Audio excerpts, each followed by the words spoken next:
Assalamualaikum warahmatullahi wabarakatuh.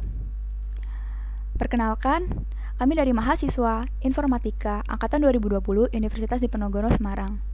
Izinkan kami untuk memaparkan presentasi dari mata kuliah Teori Bahasa dan Otomata yang diampu oleh Bapak Priyo Sidik Sasongko, SSI MKOM.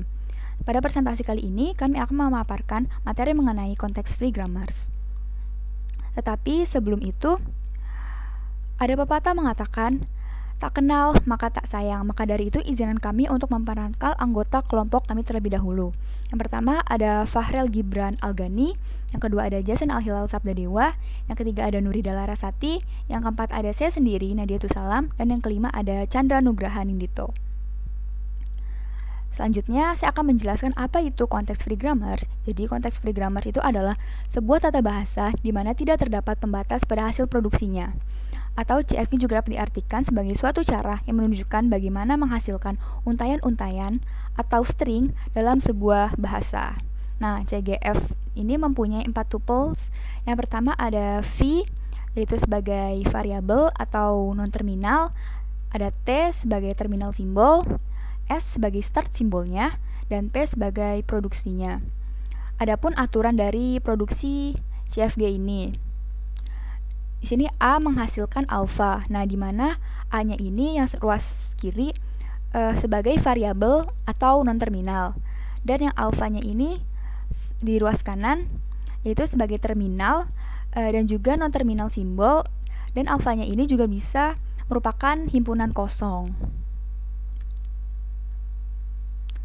Nah, langsung aja kita bahas contohnya.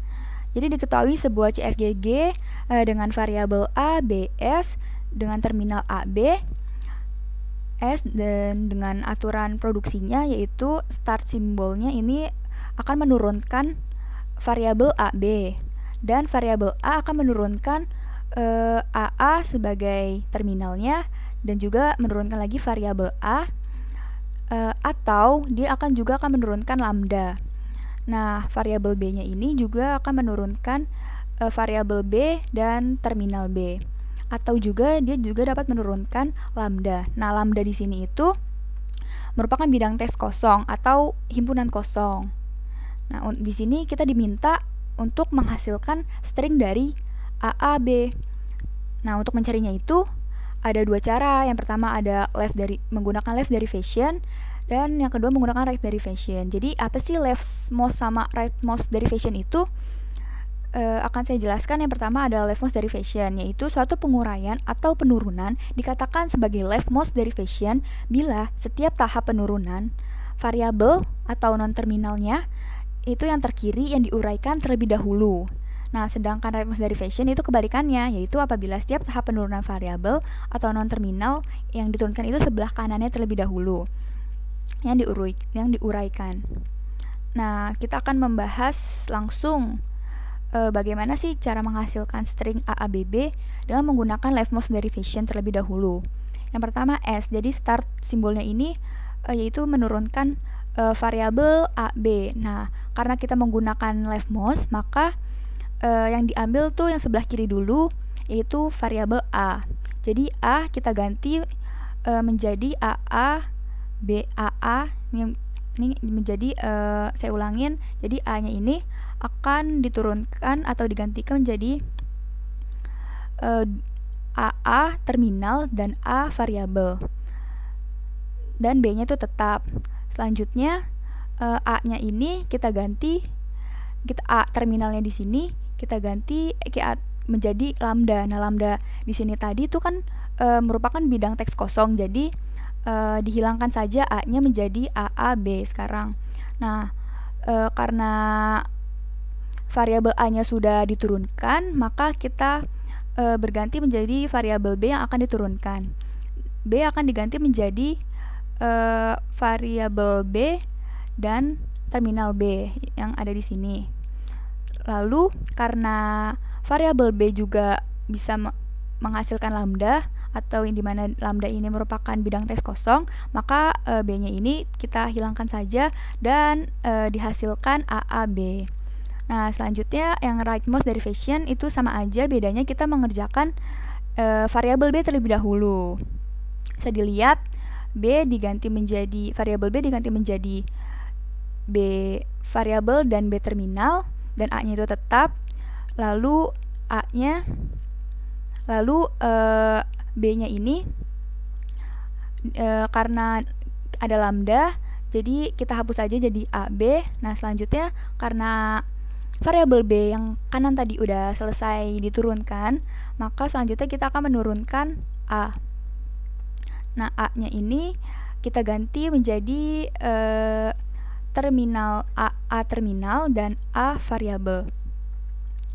Selanjutnya, karena A-nya ini juga ada lambda, maka kita hilangkan saja A-nya menjadi AAB. Maka dihasilkan string AAB yang menggunakan dua cara, yaitu menggunakan most derivation dengan rightmost derivation. Nah, ada contoh yang kedua, sama aja, tapi beda production rule-nya. Di sini S-nya A terminal dan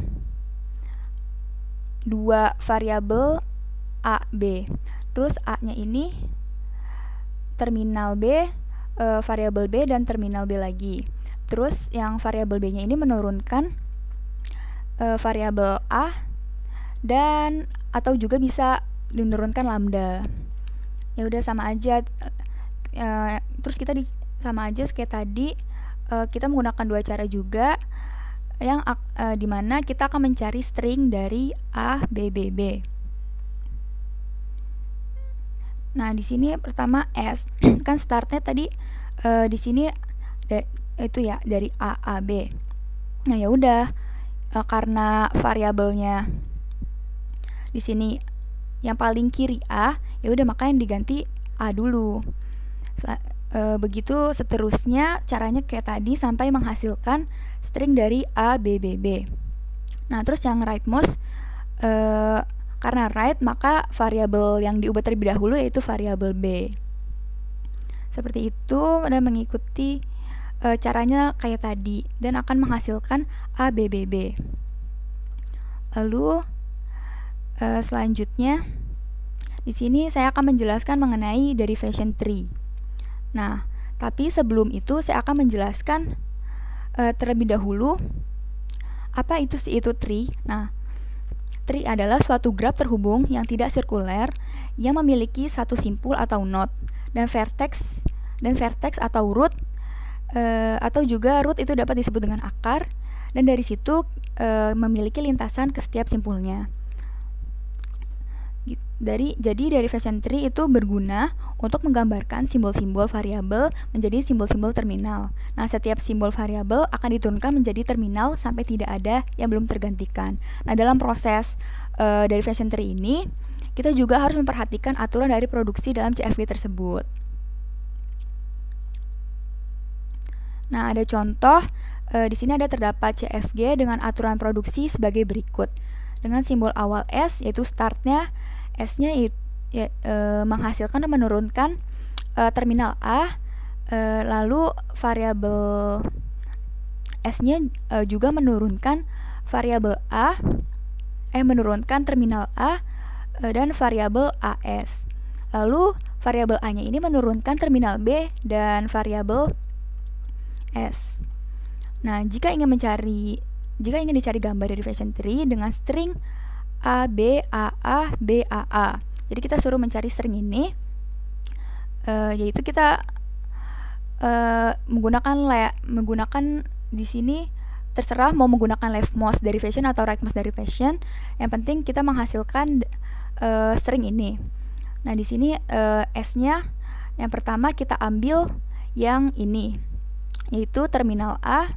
Maaf sebelumnya ada gangguan terlalu. Jadi sebelumnya saya ulangin. Jadi S-nya ini kita ngambil yang A, AS yang ini. Lalu A-nya ini kita ganti menjadi BS. Udah kan? Lalu karena S-nya ini bisa menurunkan A, maka S-nya ini kita ganti A. Selanjutnya, karena sudah diturunkan, kita akan menurunkan S yang ini dengan mengambil AAS yang ini ke sini. Jadi kita taruh S-nya S-nya tadi yang akan menghasilkan ini. Lalu setelah itu kita merubah A-nya ini, variabel A-nya ini menjadi BS nih. A-nya kan A-nya bisa menurunkan BS, dan jadi A-nya ini kita ganti BS. Nah, karena S-nya ini tadi bisa diganti A, maka S-nya di sini kita ganti A lagi, dan S yang ini kita ganti A lagi. Jadi dihasilkan string A B A A B A A. Nah, jadi gimana sih cara gambar tree derivation-nya? Nah, gampang caranya. Yang pertama kan kita pertama dari startnya dulu nih. Kita tulis di root-nya ini atau di paling top-nya ini S. Lalu S-nya ini menurunkan 3 kan, terminal A, variabel A sama variabel S. Jadi udah kita tulis aja 3 di sini. Nah, 3 pertama, turunan yang pertama, lalu A, terus kita ngeganti A di sini kan jadi BS. Ya udah, jadi A-nya ganti BS. Terus kita ngeganti S-nya lagi, S yang di sini jadi A. Udah. Nah, terus kita lanjut ke yang sini, sebelah kanan. Pertama kan kita ngeganti S-nya tadi ya, S-nya menjadi AAS. Nah, berarti ya udah tinggal gambar aja AAS. Lalu kita nurunin lagi A-nya nih jadi BS. Ya udah tulis jadi ABS-nya di sini. Diturunkan. Lalu S-nya tadi kita ganti jadi A nih. Menghasilkan A, dan S yang tadi di sini yang terakhir kita ganti jadi A lagi. Ya udah dihasilkan A B A B A. Jadi gitu. Sekian penjelasan dari saya, kurang lebihnya mohon maaf. Materi selanjutnya yaitu ambiguity akan disampaikan oleh teman saya, Chandra. Baik, selanjutnya saya akan menjelaskan mengenai ambiguity atau ambiguitas dan simplification of context-free grammar. Pertama, saya akan menjelaskan terlebih dahulu mengenai ambiguity atau ambiguitas.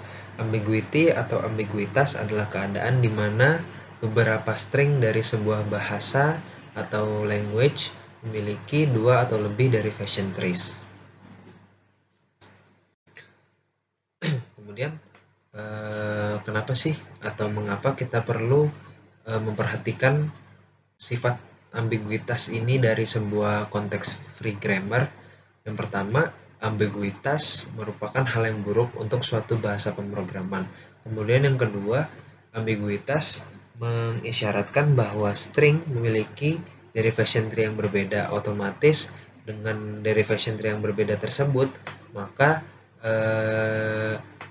string tersebut memiliki arti yang berbeda juga. Kemudian di sini ada contoh 1 di mana kita menentukan apakah grammar yang diberikan ini bersifat ambigu atau tidak. Di sini ada production rule S, ASB atau SS, dan S itu epsilon atau kosong.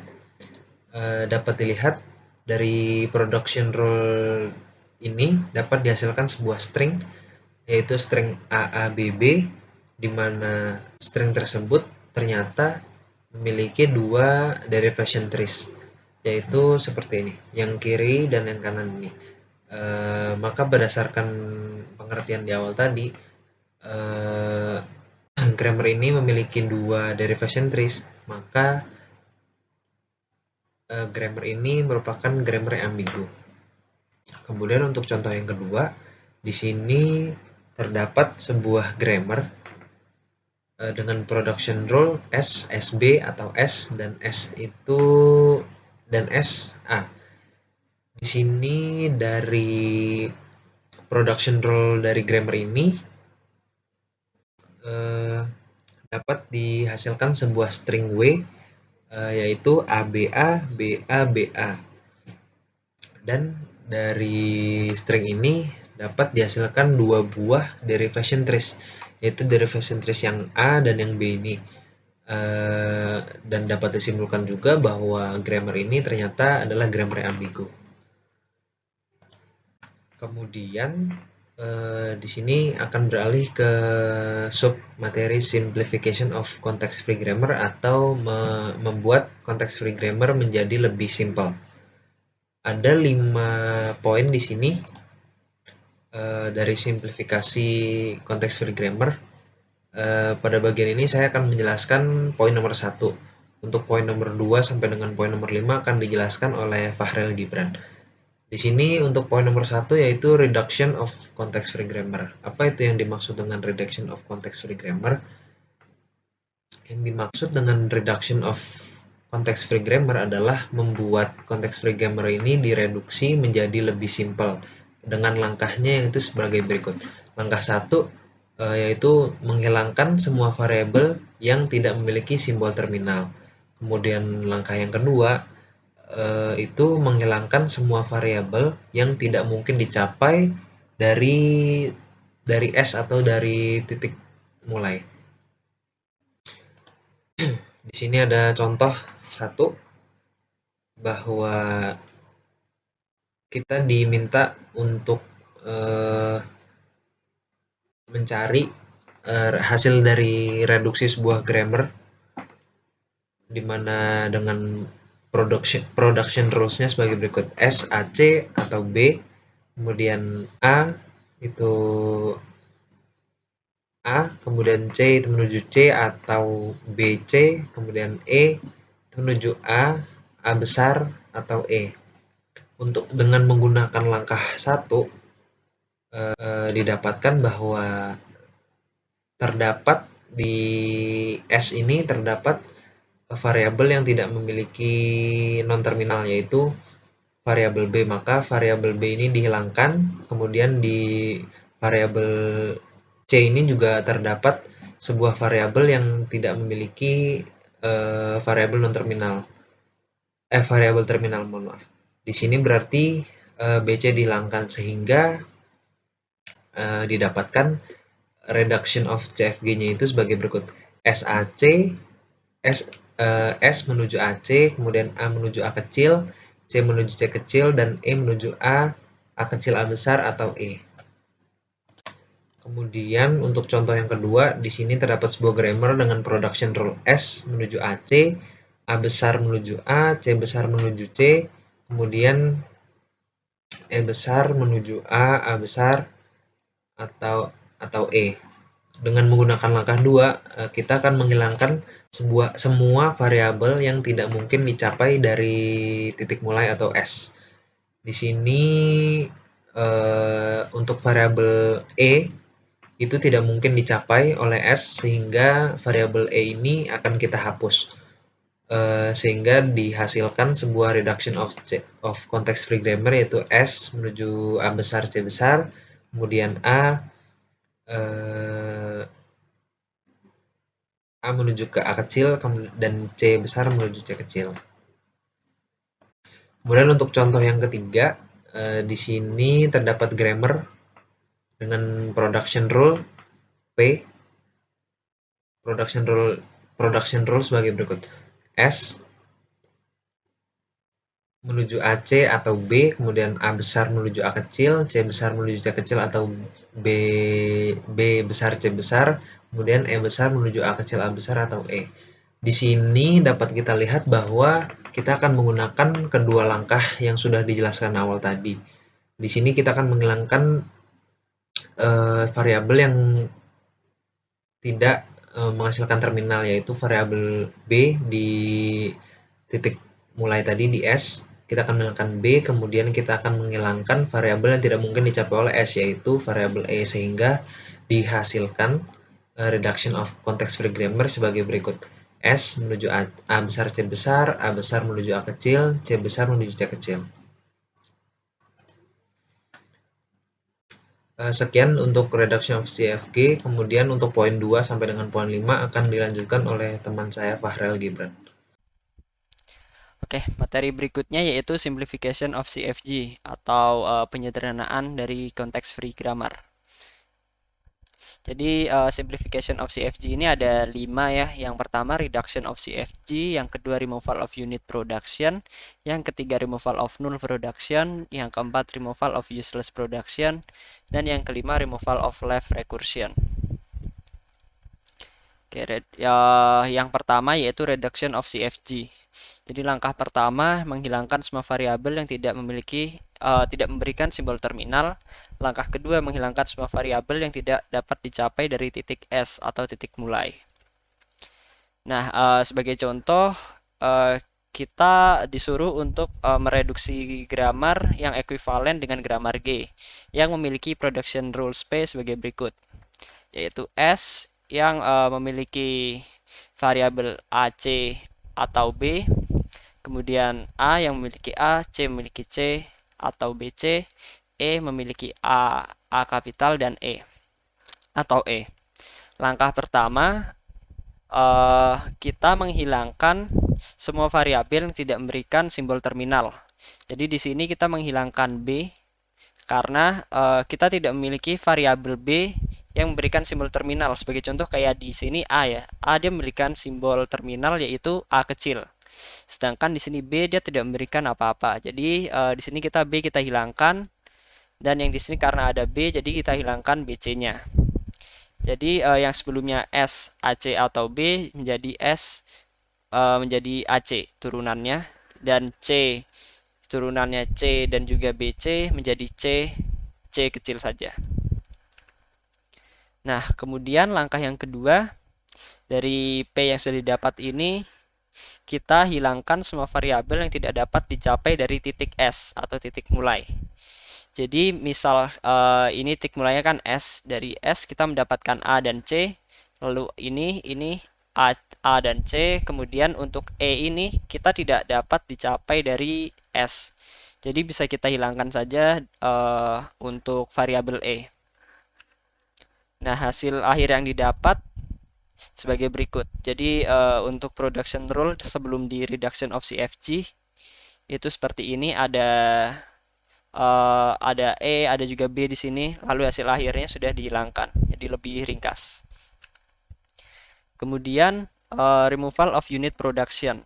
Jadi apa itu unit production? Unit production adalah setiap production rule dalam bentuk A, B, di mana A dan B elemen non-terminal. Nah, itu disebut unit production. Jadi dua-duanya bukan merupakan terminal ya, dua-duanya merupakan variabel. Jadi langkahnya untuk menghilangkan A ke B, tambahkan production A X tiap terdapat aturan grammar B X.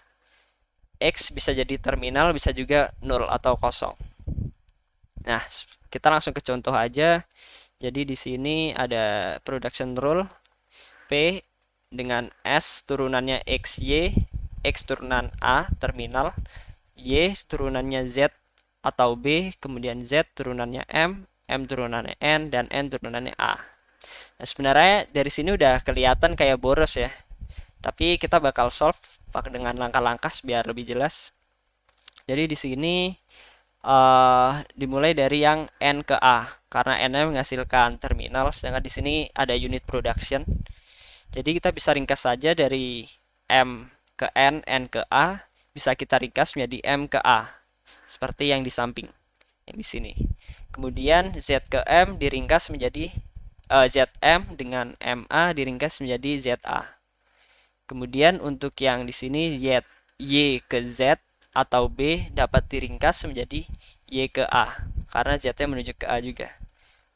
Seperti itu untuk unit production, removal of unit production. Nah, jadi sebelumnya lumayan panjang kayak gini, dan hasil akhirnya sudah dieliminasi untuk variabel Z, variabel M, dan juga variabel N. Jadi bisa langsung terminalnya ditaruh di bagian Y. Oke, berikutnya yaitu removal of null production. Dalam CFG, simbol non-terminal A adalah variabel null jika terdapat A turunannya epsilon, atau jika terdapat penurunan yang dimulai dari A dan menghasilkan epsilon, misalnya A, lalu ini variabel lain, lalu epsilon, nah itu disebut null production. Jadi langkah untuk menghilangkan A turunan null production adalah mengganti A di setiap production rule dengan epsilon. Bisa langsung dilihat di contoh. Di sini ada S dengan turunan A, B, A, C. Lalu variabel A dengan turunan A, epsilon. B dengan turunan B kecil, B besar, epsilon. Dan C C variabel C dengan turunan C terminal. Langkahnya yang pertama yaitu menghilangkan A yang turunannya epsilon. Dari S ini kan ada 2A, A, B, A, C.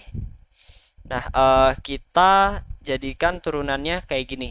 Jadi yang pertama, yang kedua ini dihilangkan menjadi A, B, C. Lalu bisa juga A yang awal ini dihilangkan menjadi B, A, C. Kemudian bisa dua-duanya kita hilangkan, yaitu B, C. Nah, dari A ini kan ada A, lalu A sebagai terminal dan A sebagai variabel. Di sini A yang variabel kita hilangkan sehingga menjadi A kecil. Sorry. Nah, lalu new production rule dapat dihasilkan sebagai berikut. Yang S, A, B, A, C ini tetap, di sini ada lagi. Kemudian ditambah yang dari sini A, B, C, B, A, C, B, C.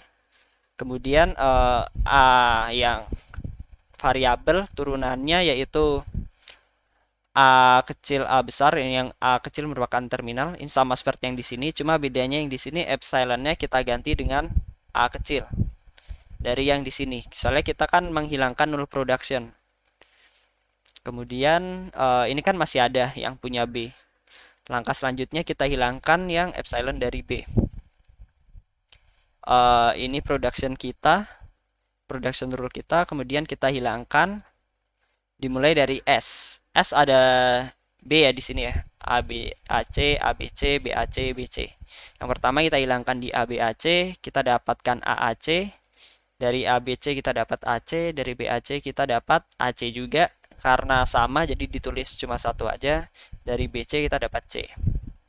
Kemudian dari B yang menghasilkan B kecil dan B besar, ini kita hilangkan ya yang B besar ya, karena B besar bisa menuju ke epsilon ini, jadi sehingga menghasilkan B besar turunannya B kecil. Nah, dari situ kita mendapatkan production rule yang baru, yaitu ini tadi dari sini ditulis kembali ditambah yang ini AAC, AC, dan C.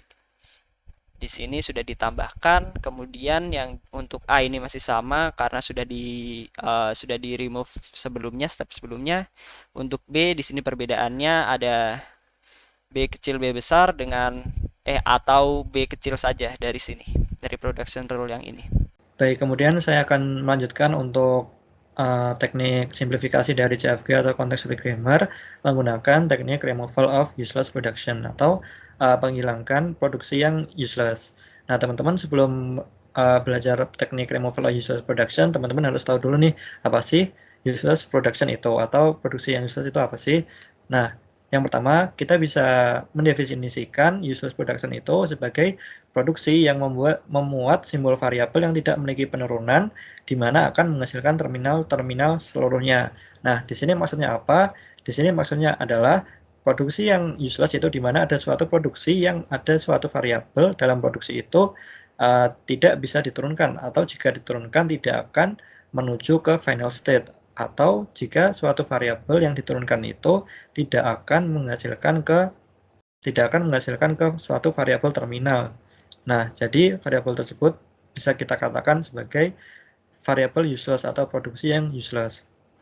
Nah, kenapa produksi yang useless itu dihilangkan? Karena produksi yang useless itu bisa memperumit suatu produksi atau memperumit suatu aturan produksi, dan produksi ini tidak berguna karena bila diturunkan tidak akan pernah selesai atau tidak akan mencapai suatu final state atau tidak akan pernah mencapai suatu variabel terminal. Nah, kemudian selain definisi ini kita juga bisa mendefinisikan production yang useless itu adalah produksi yang tidak akan pernah dicapai dengan penurunan apapun dari simbol awal. Dalam artian, ada suatu variabel atau ada suatu produksi atau variabel di mana variabel tersebut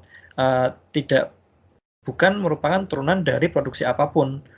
Nah, jadi misal ada suatu variabel variabel S gitu. Nah, variabel S itu tidak, atau variabel B itu tidak merupakan turunan dari produksi-produksi manapun. Nah, karena tidak merupakan turunan dari produksi-produksi manapun, maka produksi itu atau variabel itu dianggap useless, teman-teman. Dan variabel useless itu dihilangkan. Dihilangkan karena produksi yang useless itu mengakibatkan produksi redundan atau kelebihan, gitu, teman-teman. Nah, mungkin daripada teman-teman bingung ya, agak bingung di pengertiannya, mungkin kita langsung aja ke contoh. Nah, untuk langkah untuk removal of useless production ini bisa dibilang cukup mudah ya, karena hanya perlu menghilangkan semua yang tidak memiliki penurunan yang menuju terminal. Kan tadi sesuai definisi ya. Yang pertama itu ada variabel yang diturunkan itu tidak menuju terminal, dan ada suatu variabel atau produksi itu tidak merupakan turunan dari suatu produksi manapun. Maka yang seperti itu dihilangkan. Misal di sini ada contoh ya teman-teman, S yang menurunkan ASA atau S yang menurunkan ABD atau S yang menurunkan BDE. Dan kemudian ada A yang menurunkan ADA dan B yang menurunkan BBB atau B yang menurunkan A. Nah, tahapannya teman-teman yaitu kita cari dulu nih dari ketiga produksi ini, adakah suatu variabel yang itu kalau diturunkan tidak akan mencapai final state atau tidak akan menuju terminal, atau ada suatu variabel yang bukan merupakan turunan dari suatu produksi manapun. Nah, teman-teman misal di sini ini ya, lihat di S yang menurunkan ABD ini ya. Nah, ABD ini jika diturunkan kan yang diturunkan adalah variabel A ya. Nah, ada suatu produksi yang menggunakan variabel A yang menurunkan ADA. Nah, ini teman-teman bisa lihat sendiri nih. Ada suatu variabel yang diturunkan, kalau diturunkan itu tidak bisa menuju ke terminal. Misal di sini ABD ya. ABD kan kalau kita turunkan A-nya ya. A-nya kita turunkan menjadi ADA. ADA BD. Nah, kalau A-nya diturunkan lagi, dia akan kembali lagi menurunkan ADA. Nah, kalau A-nya ini diturunkan lagi, maka dia akan terus-terusan atau melooping secara infinite ya, melooping secara infinite, ADA terus, ADA terus. Nah, maka itu merupakan suatu variabel yang tidak mungkin mencapai suatu final state atau tidak mungkin mencapai terminal. Makanya untuk produksi A yang menghasilkan ADA ini merupakan suatu produksi atau variabel yang useless. Makanya di sini dicoret aja atau dibuang. Nah, karena ADA dibuang atau produksi A dibuang, maka di sini yang menggunakan variabel A juga ikutan dibuang. Karena kan tidak ada produksi yang menurunkan A, maka sama-sama dibuang. Nah, setelah ini kan udah ya, tidak ada lagi. Teman-teman bisa cek lagi, tidak ada lagi suatu variabel yang useless. Jadi untuk solusinya dari produksi tadi itu adalah S yang menurunkan ASA atau S yang menurunkan BDE, dan produksi B yang menurunkan BBB atau B yang menurunkan A. Kemudian teman-teman mungkin bertanya ya, kenapa ASA ini nggak merupakan useless? Nah, teman-teman kan bisa coba sendiri ya, kalau ASA itu kan S ya. S menurunkan ASA atau BDE. Nah, ASA itu misal kita turunkan yang S, maka S-nya kita pilih yang turunannya itu BDE. Nah, misalnya nih ASA kita turunkan S-nya menjadi BDE.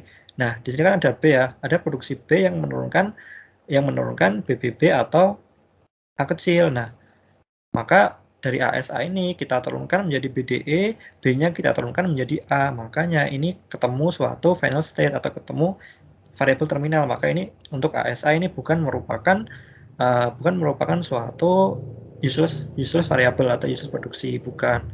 Nah, untuk BBB ini juga bukan useless production ya, karena kalau B kita turunkan kan B kan bisa menurunkan BBB atau A ya. Nah, maka kalau B kita turunkan, maka kita turunin ke A kecil, karena A yang merupakan suatu variabel terminal atau final state. Makanya untuk ASA dan BBB ini bukan merupakan suatu useless variable atau useless production.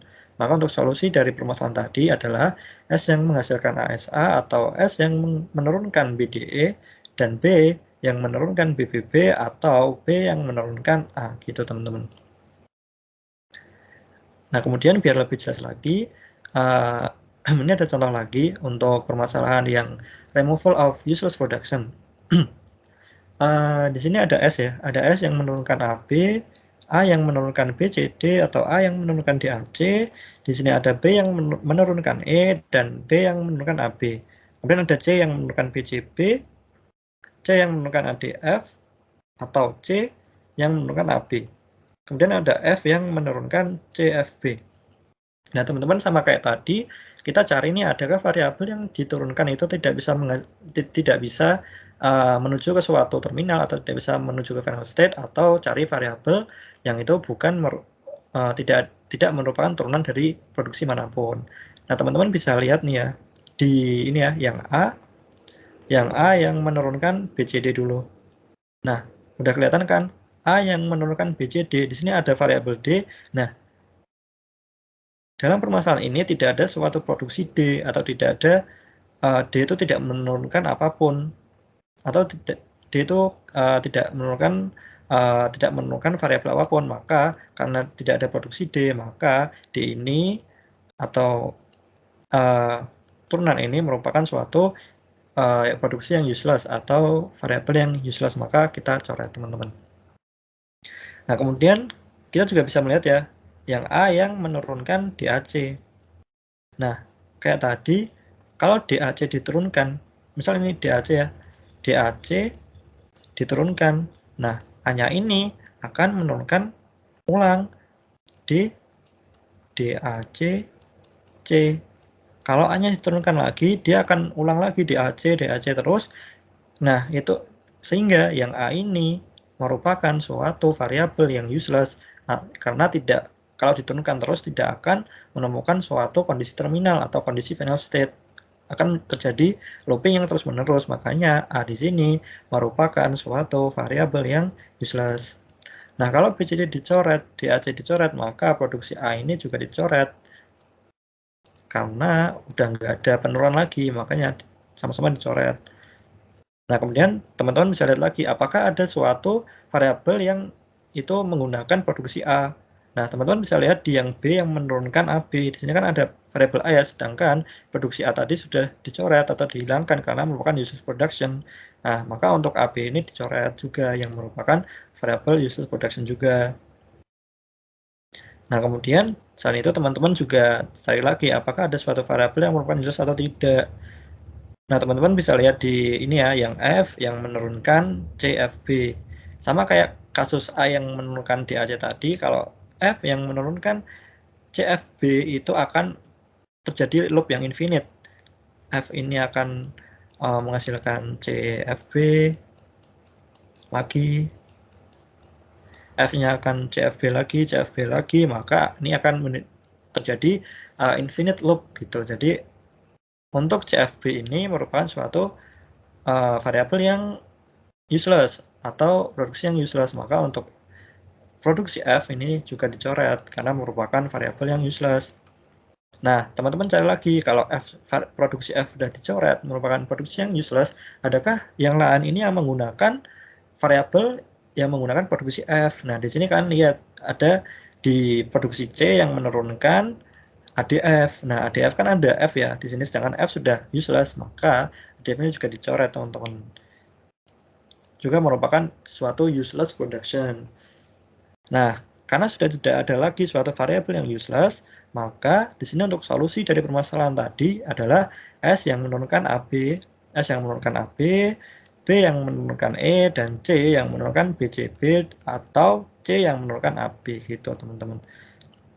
Nah, sekiranya itu untuk teknik removal of useless production. Jadi intinya untuk teknik removal of useless production itu apa? Intinya kita mencari suatu variabel yang jika diturunkan tidak akan mencapai keadaan final atau keadaan terminal, atau kita mencari variabel yang tidak merupakan turunan dari suatu produksi manapun. Nah, kalau kita ketemu salah satu dari itu atau keduanya, maka kita tinggal menghapusnya aja. Jadi intinya untuk removal of useless production adalah seperti itu, teman-teman.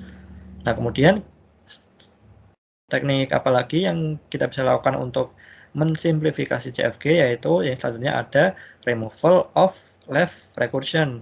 Nah, teman-teman apa sih removal of left recursion atau penghilangan dari rekursif kiri. Nah, sebelum kita mengetahui dari pengertian removal of left recursion, kita harus mengetahui apa sih aturan produksi yang rekursif ya. Sebelum ke rekursif kiri itu kita harus tahu dulu apa sih produksi yang rekursif. Jadi aturan produksi yang rekursif adalah aturan produksi yang rekursif atau aturan produksi yang memiliki ruas kanan atau hasil produksi yang memuat simbol variabel pada ruas kiri. Jadi misalkan ya, di sini ada ruas kiri yang aku lambangkan alfa yang menurunkan suatu variabel di ruas kanan. Ruas kananku misalkan beta ya, yang ruas kiri ku misalkan alfa, yang ruas kananku misalkan beta. Nah, intinya kalau aturan produksi yang rekursif ini misal yang ruas kirinya itu A, menurunkan suatu variabel yang ada A-nya. Nah, jika ada suatu variabel ruas kiri yang menurunkan suatu variabel di ruas kanan yang dimana dalam variabel tersebut ada variabel yang merupakan variabel ruas kiri atau variabel ruas kiri yang menurunkan dirinya sendiri, itu merupakan variabel yang rekursif. Gitu teman-teman intinya untuk yang aturan produksi yang rekursif. Nah, setelah teman-teman tahu apa sih aturan produksi yang rekursif, sekarang kita masuk ke aturan produksi yang rekursif kiri. Nah, aturan produksi yang rekursif kiri itu apa? Nah, ini teman-teman bisa lihat di ini ya, kayak gambaran umum atau bentuk aturan produksi atau gambaran umumnya. Ini misal ruas kirinya disimbolkan A yang menurunkan suatu variabel ruas kanan. Nah, A itu simbol non terminal ya. Ya udah pasti lah kalau di ruas kiri mesti non terminal yang menurunkan A sama beta itu simbol terminal atau non terminal atau simbol-simbol lain lah. Misal di sini ada, misal A-nya ini A menurunkan A, terus di sini ada B, C dan lain-lain itu, dan ya yang lain-lain itu disimbolkan beta gitu teman-teman. Nah, jadi untuk rekursif kiri atau aturan produksi yang rekursif kiri itu apa? Jadi aturan produksi yang rekursif kiri adalah suatu variabel dari ruas kiri yang menurunkan suatu turunan di ruas kanan di mana turunan tersebut terdapat variabel ruas kiri pada turunannya, di mana pada turunan tersebut variabel ruas kirinya berada di posisi paling kiri gitu teman-teman. Jadi misalkan di sini variabel ruas kirinya A ya, menurunkan suatu turunannya itu misalkan A, B, bla bla bla. Nah, kalau ada suatu variabel turunan yang merupakan variabel ruas kiri atau ruas kiri yang menurunkan suatu variabel di ruas kanan di mana variabel itu yang sama dengan ruas kirinya berada di posisi paling kiri, itu merupakan definisi dari aturan produksi rekursif kiri gitu teman-teman. Misal di sini kalau teman-teman belum jelas bisa lihat contoh di sini ya. Di sini ada contoh untuk aturan produksi ruas kiri. Jadi untuk aturan produksi ruas kiri itu misalkan ada S yang menurunkan SD. Nah, ini kan S ini sama variabelnya sama kayak variabel ruas kiri. Nah, variabel ruas kiri yang menurunkan variabelnya sendiri dan variabelnya sendiri itu berada di posisi paling kiri. Ini merupakan aturan produksi left recursion atau rekursif kiri. Begitu juga dengan B yang menurunkan BAD. B di sini kan menurunkan suatu turunan ya. Nah, turunnya itu terdapat suatu variabel yang sama dengan ruas kiri dan terletak di paling kiri, itu merupakan aturan produksi left recursion. Ini juga left recursion, ini juga left recursion karena variabel yang sama terdapat di paling kiri. Ini harusnya hitam ya. Ini harusnya hitam. Nah, kemudian teman-teman mungkin bertanya ya, kalau ada rekursif kiri, apakah ada rekursif kanan? Nah, untuk jawaban tersebut ada. Jadi selain rekursif kiri, ini juga ada yang namanya rekursif kanan. Nah, rekursif kanan itu apa? Jadi kayak kebalikan dari rekursif kiri. Bisa dilihat di sini ya teman-teman. Jadi untuk rekursif kanan, variabel ruas kiri itu menurunkan suatu turunan di mana terdapat variabel yang sama pada ruas kirinya. Misalnya di sini ruas kirinya A yang menurunkan suatu turunan. Nah, dalam turunan tersebut terdapat suatu variabel yang sama dengan ruas kiri, yaitu A, tetapi terletak di paling kanan. Itu yang disebut dengan aturan produksi rekursif kanan. Untuk contohnya, ini ada S yang menurunkan DS. Nah, S-nya kan ada di paling kanan ya. B yang menurunkan A di B, B-nya juga ada di paling kanan. Jadi ini termasuk rekursif kanan, rekursif kanan, rekursif kanan, dan rekursif kanan. Nah, untuk rekursif kanan ini cuma sekedar itu aja ya, pengetahuan dikit, karena fokus kita itu ada di removal of left recursion atau rekursif kiri, teman-teman. Nah, kemudian bagaimana sih cara untuk removal of left recursion itu gimana? Nah, sebelum ke cara ya, kita itu dulu perbedaan rekursif kiri dan rekursif kanan. Untuk rekursif kiri dan rekursif kanan, selain perbedaan di letaknya tadi yang paling kiri paling kanan, nah untuk rekursif kiri dan rekursif kanan perbedaannya adalah rekursif kiri itu akan dalam rekursif kiri dia akan berpengaruh pada penurunan atau pertumbuhan tree-nya. Kalau rekursif kiri akan bertumbuh ke kiri, kalau rekursif kanan akan bertumbuh ke kanan tree-nya.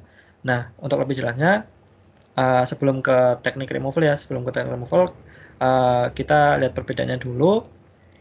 Kalau rekursif kiri itu tree-nya akan bertumbuh ke kiri. Misal di sini ada aturan produksi S yang menurunkan AAC, kemudian A yang menurunkan AB atau A yang menurunkan epsilon atau none.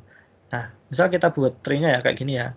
S yang menurunkan A kecil, A besar, C besar, kemudian A-nya yang menurunkan AB. A-nya yang menurunkan AB, A-nya yang menurunkan AB. Akan selalu tumbuh ke kiri ya. Kiri akan selalu tumbuh lagi ke kiri. Nah, permasalahannya dalam left recursion itu apa? Permasalahannya dalam left recursion itu adalah misal di sini ada S yang menurunkan ini ya, S yang menurunkan A, C. Nah, ini kan kita menurunkan variabel yang paling kiri ya. Paling kiri kan A ya. Paling kiri A, maka akan menjadi A, B, C. Nah, ini juga diturunkan yang variabel paling kiri, karena yang A-nya ini kan terminal, variabel terminal, yang A-nya variabel biasa. Jadi yang diturunkan yang paling kiri dulu.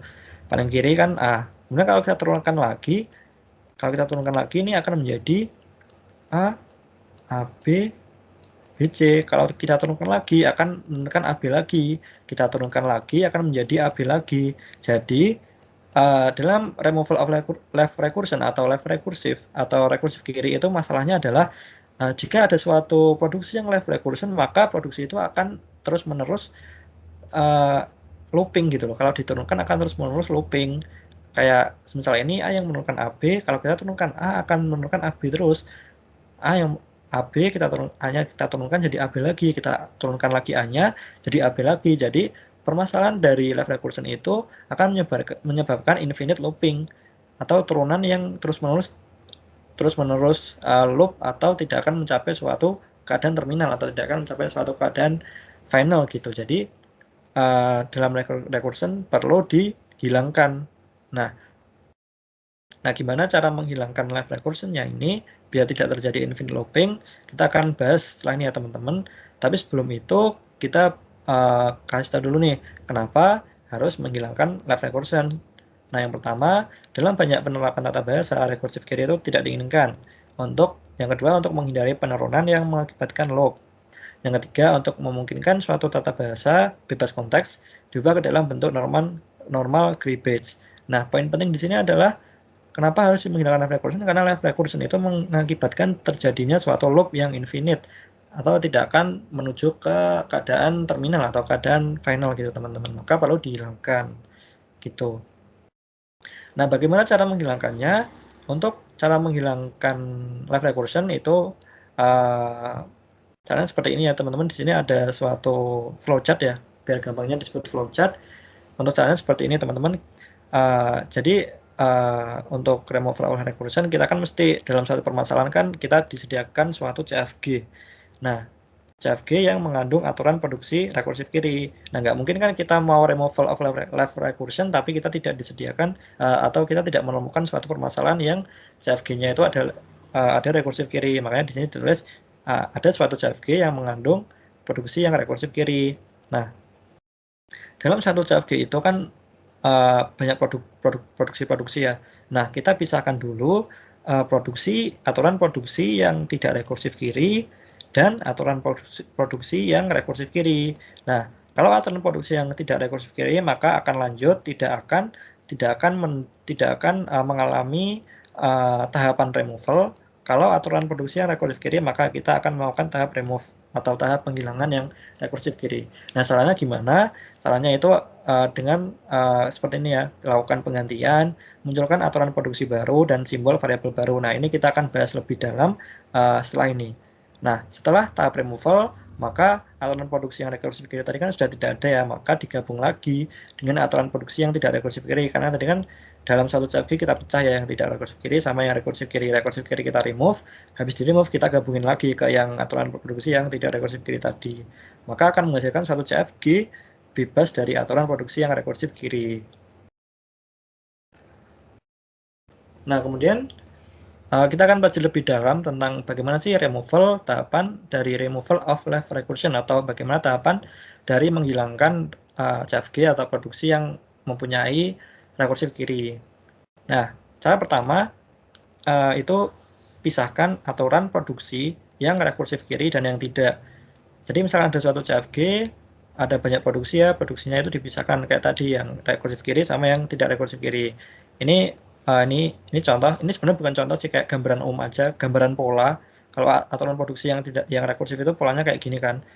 Misal ada suatu variabel A yang menurunkan variabelnya sendiri yang terletak di paling kiri. Terus di sini ada A1 atau alfa 1 itu kayak misal di sini A yang menurunkan ABC. Nah, BC-nya ini atau variabel terserah ini kita misalkan dengan alfa 1 atau A1. Kemudian seterusnya kalau ada ataunya ya di sini ada A alfa 2, A alfa 3 sampai sebanyak apapun ataunya. Nah, kemudian untuk aturan produksi yang tidak rekursif kan gambarannya seperti ini ya, teman-teman. A yang menurunkan beta 1, beta 2, beta 3 sampai beta ke M. Aturan produksi yang tidak rekursif ini disimbolkan dengan beta. Misal di sini A yang menurunkan BC.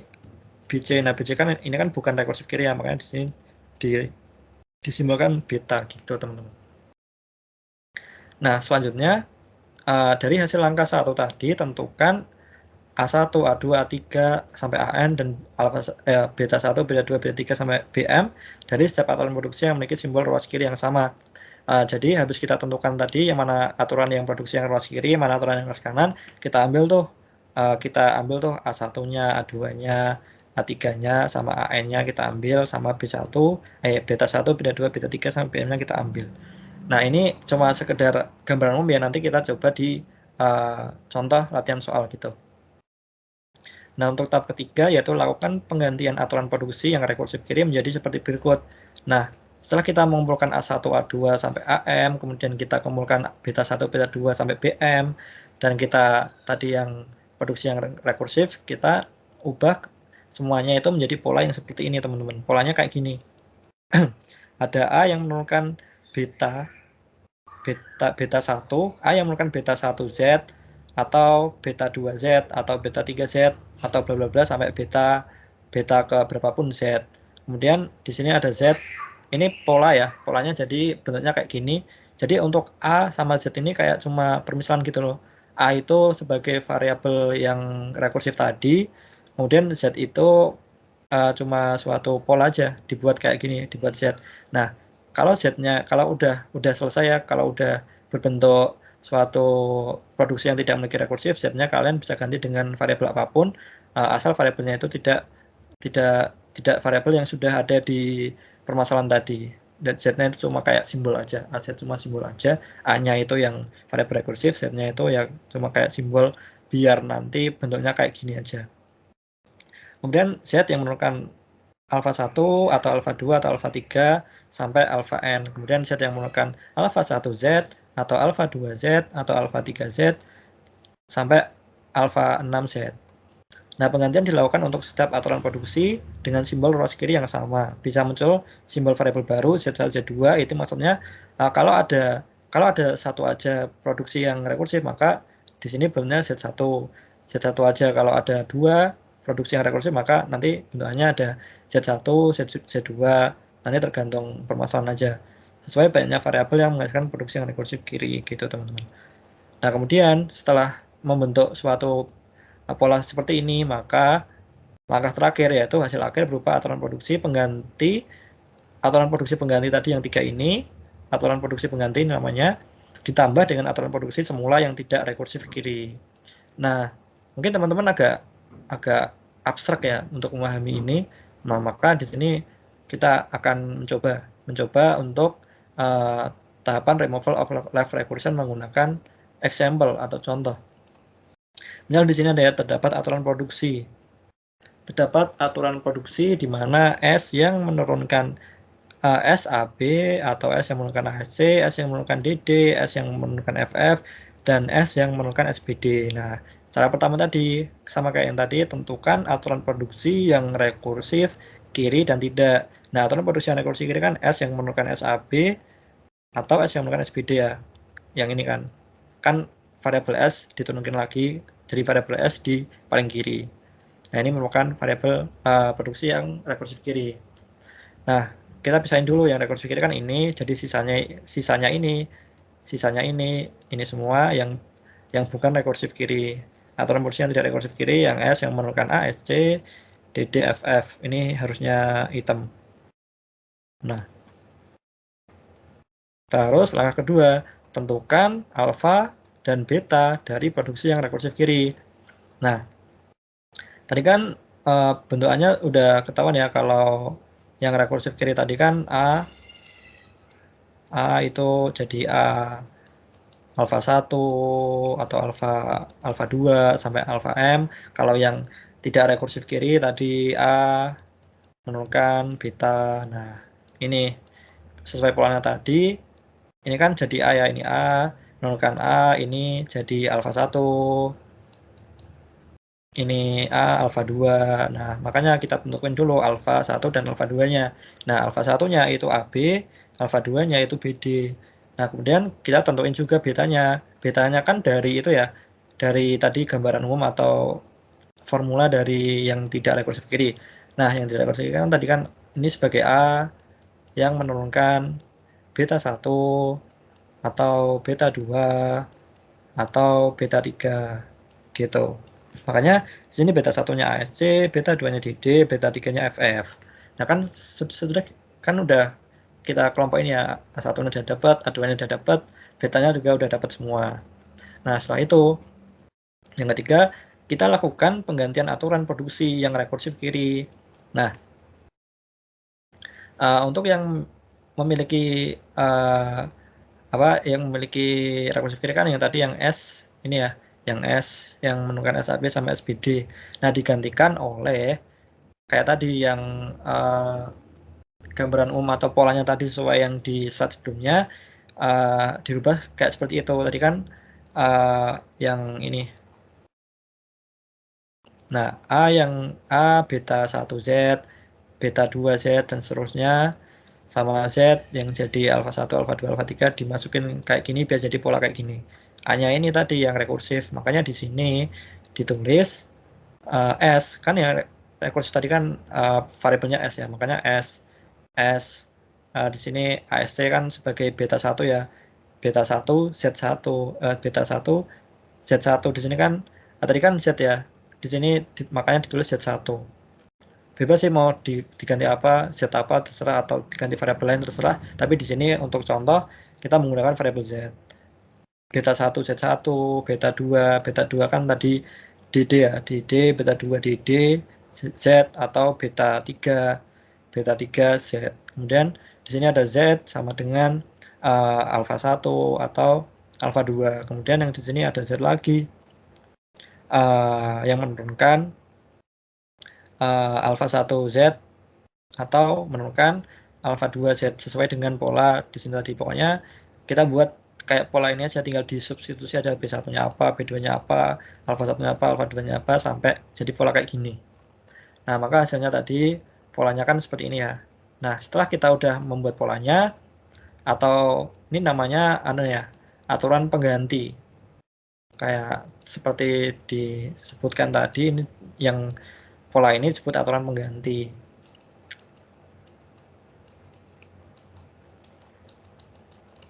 Nah, kemudian untuk langkah terakhir, hasil akhir setelah penghilangan rekursif kiri itu, ini kan yang keempat kan kita gabungkan dari aturan pengganti tadi digabungkan dengan variabel yang tidak rekursif kiri tadi.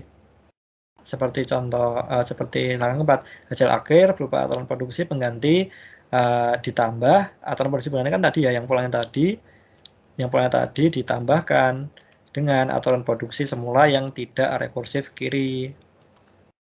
Nah, makanya di sini yang ketiga ini aturan pengganti. Ini aturan pengganti ini ditambahkan dengan aturan produksi yang tidak rekursif kiri, di mana aturan produksi yang tidak rekursif kiri sesuai yang tadi kan udah kan.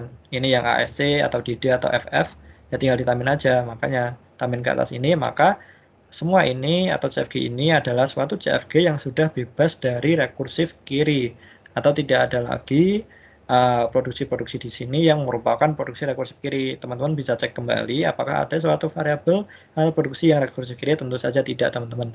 Nah, oleh karena itu itulah langkah-langkah bagaimana kita bisa meremove atau menghilangkan suatu produksi yang memiliki rekursif kiri. Jadi langkahnya seperti itu, teman-teman. Nah, mungkin itu saja dari saya. Mungkin bisa dilanjutkan ke yang lain, ke materi selanjutnya. Oke, kemudian Chomsky normal form.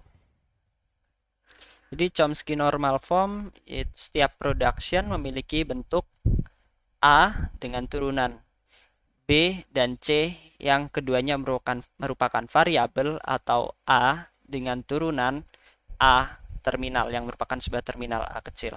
Jadi cuma bisa punya dua bentuk kayak gini untuk Chomsky normal form.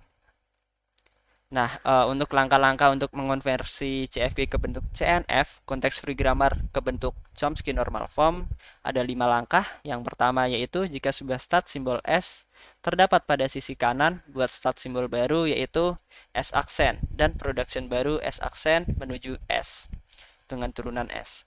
Kemudian langkah kedua menghilangkan null production yang sudah dibahas sebelumnya. Langkah ketiga menghilangkan unit production juga sudah dibahas sebelumnya.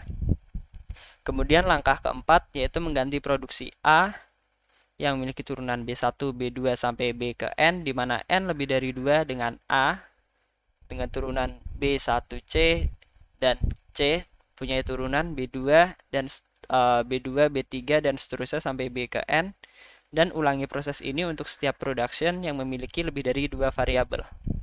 Langkah kelima, jika di kanan production terdapat bentuk A dengan turunan A kecil B, maksudnya A kecil ini terminal ya, B ini variabel, maka production diganti dengan A memiliki turunan X, B, dan X memiliki turunan A. Oke, dari definisi langkah-langkah ini mungkin sedikit membingungkan, bisa langsung ke contoh. Nah, ini contohnya production rule-nya sebagai berikut, yaitu S memiliki turunan ASA atau A kecil B, lalu variabel A memiliki turunan B atau S, kemudian variabel B memiliki turunan terminal B dan juga epsilon. Langkah pertama, karena terdapat S di sisi kanan, maka dibuat S aksen turunan S. Karena ini ya, ada S di sini, ada S di sini juga. Lanjut ke langkah kedua, kita menghilangkan null production. Di sini kita mempunyai null production yang terlihat jelas yaitu dari B ya. B menghasilkan turunan epsilon. Nah, dari sini dari B-nya ini berarti dikosongkan sehingga menghasilkan A saja.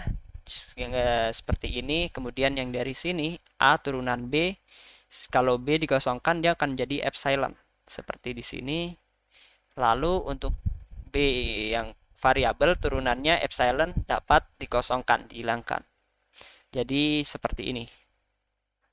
Lalu dari kita menghilangkan epsilon dari B, null productionnya B, kita menjadi memiliki null production dari variabel A. Di situ kita hilangkan kembali dari variabel A. Di sini kita memiliki ASA, kita hilangkan.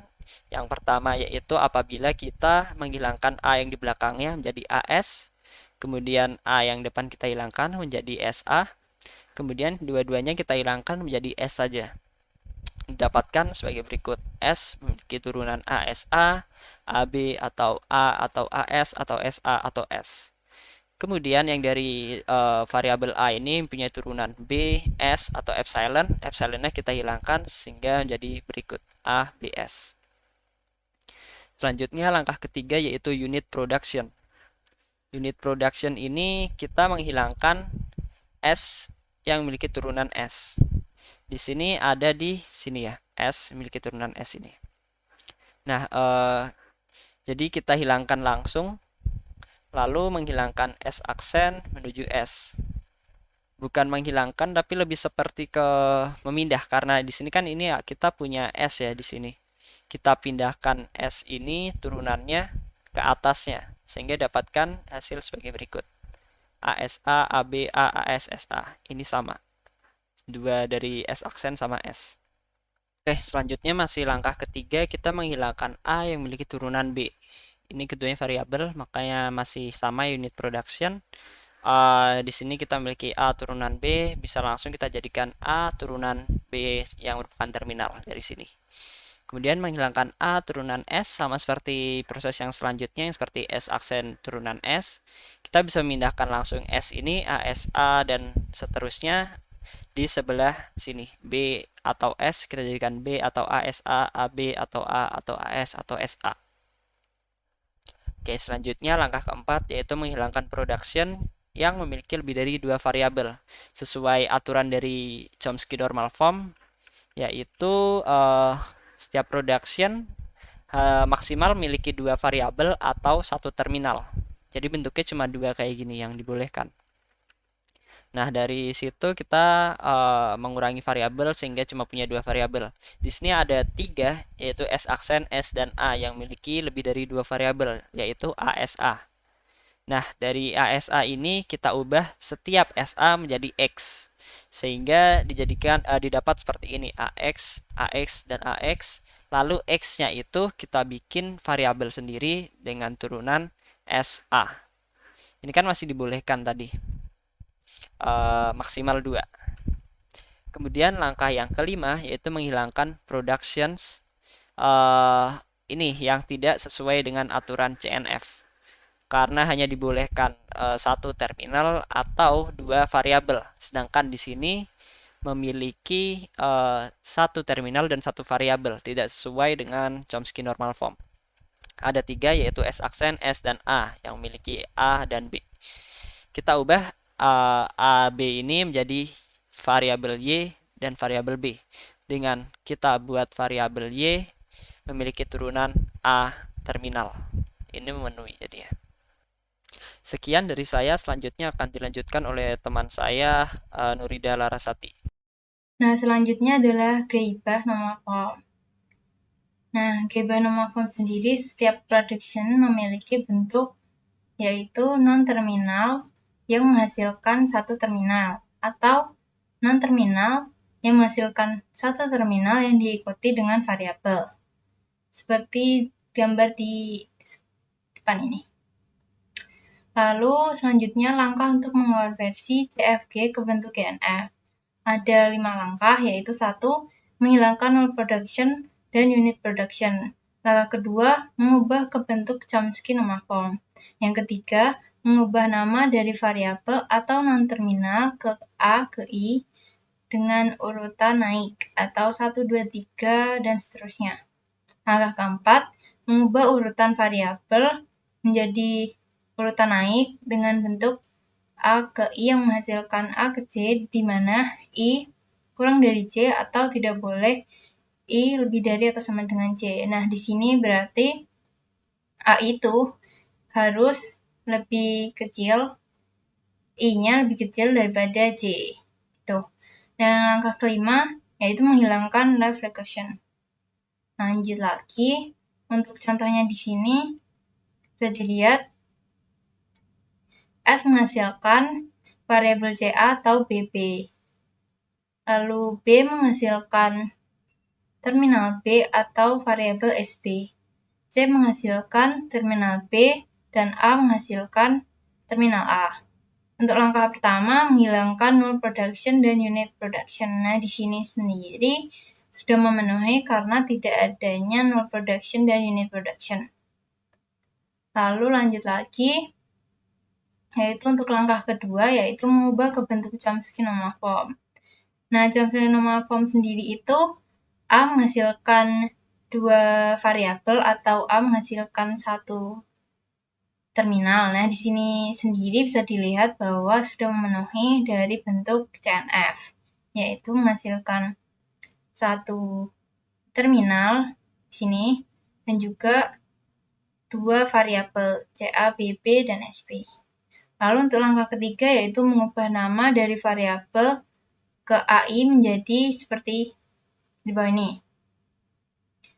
Kita harus mengubahnya dari yang atas dulu, kita tidak bisa merubahnya dari S, B, C, A gitu. Nah, makanya harus dari atas, jadi ini A1, A2, A3, A4, A4, jadi harus urutannya dimulai dari yang atas, ini harus urut.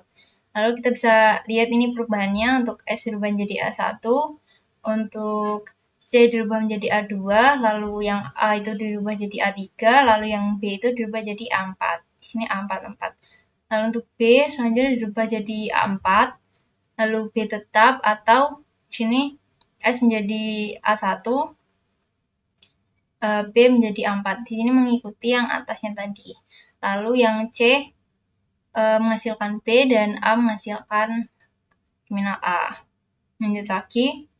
Untuk langkah keempat, yaitu mengubah urutan A ke I, yang menghasilkan AC itu I harus kurang dari C atau tidak boleh lebih dari atau sama dengan C. Jadi di sini kita bisa lihat A1 itu udah yang paling kecil dan menghasilkan A2 yang lebih besar, A3 itu juga lebih besar, A4 juga lebih besar. Jadi ini sudah memenuhi. Langsung lanjut lagi yang ke selanjutnya itu A4 itu menghasilkan, di sini ada A1. Yang A1 ini karena dia lebih kecil, yang harusnya tuh A4 ini posisinya yang di sini tuh harusnya lebih kecil dari yang dihasilkan. Nah, di sini kita rubah dulu, yaitu dengan mengisi A1 ini dari A1 yang ada di atasnya, yaitu A2, A3 atau A4, A4 di sini.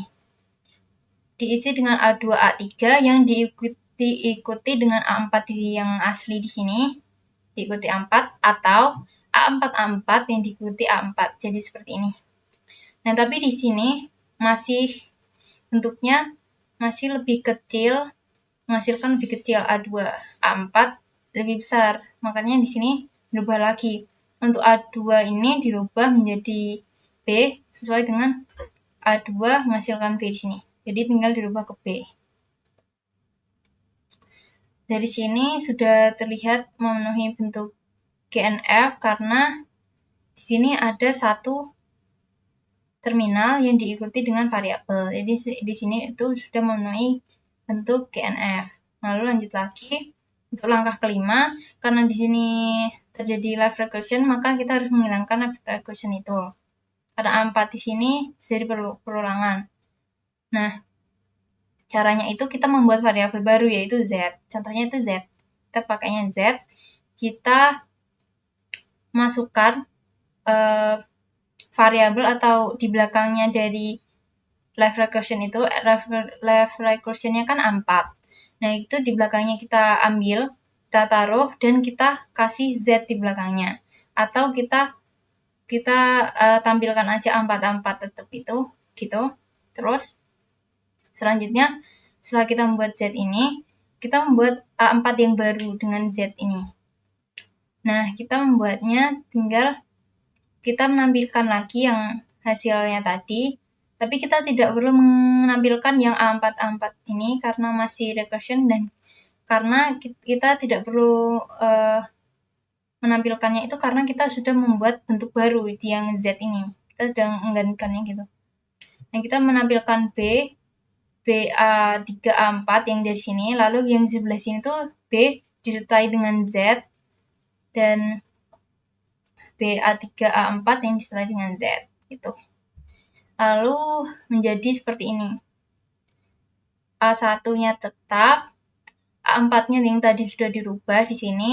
Untuk Z-nya itu yang tambahan ini, penggantinya left recursion, terus A2 menghasilkan B dan A3 menghasilkan A. Lalu lanjut lagi, mengecek yang belum sesuai dengan GNF. Nah, di sini tadi kita tahu bahwa GNF itu depannya itu harus paling tidak, bukan paling tidak, tapi harus satu terminal. Dan di sini masih bentuknya variabel depannya, padahal harusnya terminal. Lalu di sini juga masih bentuk variabel dan bukan terminal, makanya kita mengubah yang A2 ini karena bisa dijadikan B langsung, kita ubah ke B. Kalau A4-nya kita ubah ke yang A4 yang atas ini. Jadi hasilnya itu A1,